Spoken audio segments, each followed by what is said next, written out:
There is a horrific Bible passage that literally nobody talks about.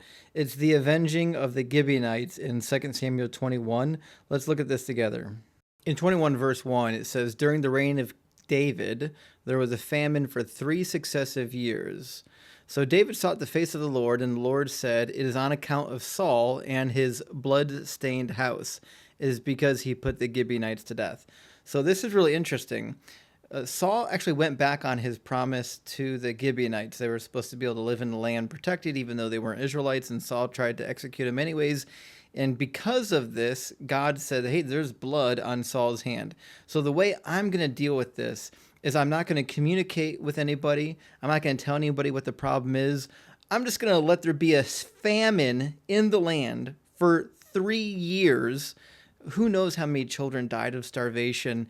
God obviously isn't a good enough communicator could just to tell people what he wants done. But listen to the solution, because the solution is just as silly as the problem.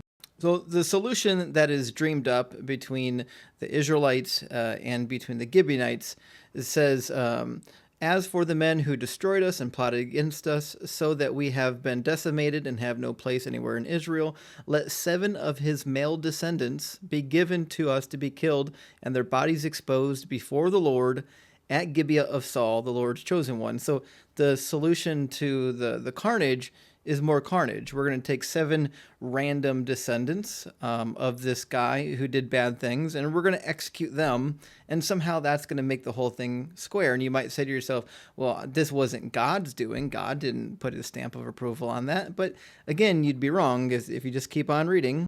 At the end of all the carnage, they went and retrieved the bodies of Saul and his son and brought them back to the land of Benjamin. And it said they did everything that the king commanded. After that, God answered prayer on behalf of the land. So God was okay with this solution. He was involved the whole time. He caused the famine. The famine was because of the blood feud that needed to be avenged, as if that's some sort of immortal law of the universe that bad blood needs to be avenged by killing tribal family members to avenge the bloodshed.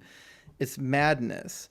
So God not only thinks that like blood feuds are totally legitimate, but he thinks that they're so legitimate that you can just starve out random people that live in the country of origin of said blood feud.